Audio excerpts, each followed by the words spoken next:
start, of course, with the granddaddy of them all, and that is Intel.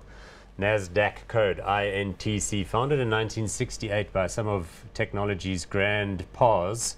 Andy Grove is the guy who really got it going, but it was better known for Gordon Moore, who's the guy after whom the Moore's Law was named, about how processing power increases exponentially as it doubles time goes every by. 2 years, essentially. Fantastic. And of course, their core market is the chips that go into computers, PCs. So that's laptops, like nowadays, of course, mostly are laptops, but also desktops. Okay, Which so do there's still a bit exist. more space. Yeah. And of course, that means their core customers are people like Apple and Dell and Acer and Lenovo and all of the other big HP, like this machine here.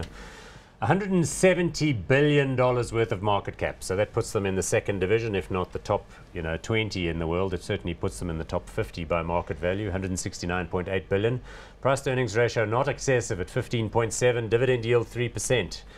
Let's just go through the model. So, I mean, the share chart graph will only show the last 5 years, but the real high point for Intel was in the year 2000 when it hit like $75 a share. The height of the PC market. Yeah.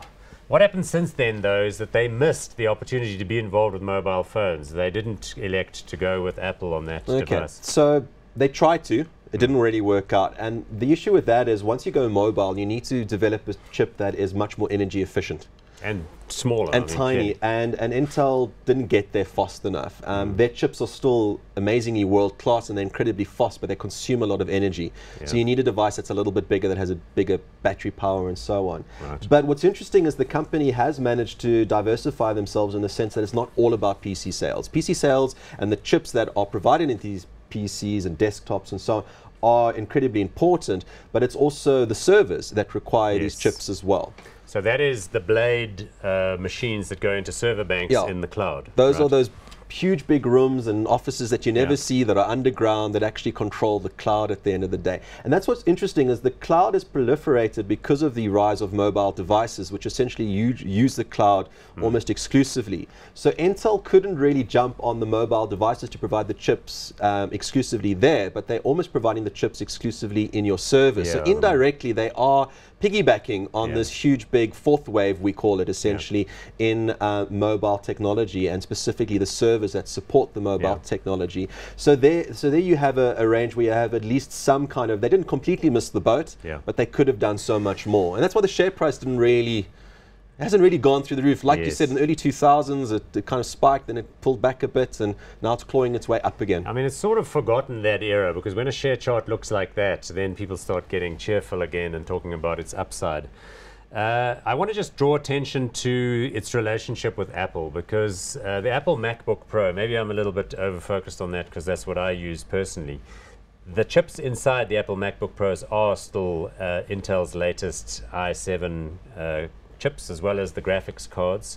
So that's all good and well, but Apple is developing its own chip making capability because it's got so much money that it's co-investing with its chip manufacturers. So this is an important theme. The main issue with the semiconductor industry is that, number one, it requires a hell of a lot of research and development. For example, Intel spends about $12 billion a year. It's about 150 billion rand per year, just on research and development. And teams of engineers figuring out ways to get more transistors on a single chip. To comply with Moore's Law. Applications, so that there's a specific chip that does something. And now they're building the 3D chips and all this kind of fancy stuff. So that's an issue. The other issue is that there's competition. They're not the only guys doing this and spending billions of dollars. There are many, many other companies that are doing it. And the third issue, which you've just announced, is that a lot of companies are doing things in-house. You know, Samsung is trying to do more and more in-house. So why buy from these third-party suppliers, which are brilliant at what they do? We've got so much cash on hand. Why don't we develop our own fabrication facilities and start doing it ourselves and seeing if we can do it better or at a cheaper cost? So that's a big issue for the semiconductor industry, in my humble perspective.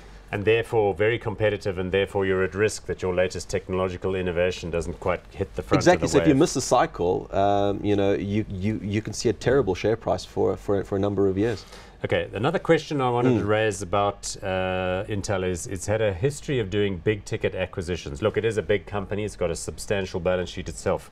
But three that stood out for me was the acquisition of McAfee, which is like a specialist security technology company. He's the guy that developed virus software, the first company ever, way back in '86. And then he went off the ranch a little bit. Then they bought a company called Altera, which does some sort of special programmable chips that go into these devices for $17 billion in 2015. Their most recent acquisition, though, is an interesting one. $15 billion deal to buy an Israeli company called Mobileye, which is a big manufacturer of automobile. They co-partnered, I think, with Mercedes-Benz and BMW, the original technology that would pick up if you were out of your lane. Yes. And they are increasingly putting those kind of chips into driver assist systems as well as potentially autonomous vehicles. Correct. So there's a much better connect there with Mobileye than McAfee. I mean, I think they sold off 51% of McAfee. They only own about 49% of it. But you've actually seen it with a couple of these semiconductor companies that are trying to, if they couldn't get into the mobile space, they're trying to expand into the vehicle autonomous space, essentially. So you're either going to provide a chip that will run the infotainment system of your car. That's those very, very flashy touch screens or screens that connect you to your GPS and your entertainment systems. But the other alternative is to say, well, if this car is going to be self-driving or semi-autonomous, you need a chip to run all of that. Huge and a company, data capacity. Huge. So constantly getting data in from sensors all around the car. So that's where we headed. It's one of the whole, connection of all these devices. I mean, a car is an everyday object. That's one thing that's also going to be connected to a network and so on. So I think that's a very, very interesting point that you've raised. And even though it's a small in the life of Intel at the moment, I think Mobileye is generating a revenue of $400-500 million a year, which Big is infinitesimal. But they paid a lot for it, but it can grow. It can grow exponentially. So that is an aspect to consider.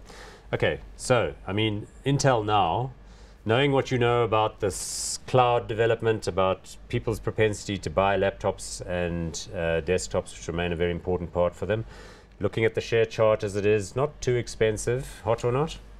I'm not hot at all. Not hot at all. I'm cold. I just think that the risk in these hardware businesses is extraordinary. I would rather tap the networks that they use. I humbly prefer the Alphabets of this world, or the Alibabas, or the Amazons, and so on. Consumer-facing businesses that depend on all of their hardcore research in the Correct, backend. exactly. I mean, Alibaba doesn't have to spend a penny, really. They just have to open up another server room. Sure, they'll have to buy the chips from somebody, but they don't have to spend $12 billion a year on research and development, or worry about their competitors, Of which, of course, AMD is the biggest for Correct. Intel. So you're going to go not hot. You know what? I'm going to tip hot on this one. I just think its value is too attractive given the growth dynamics out there.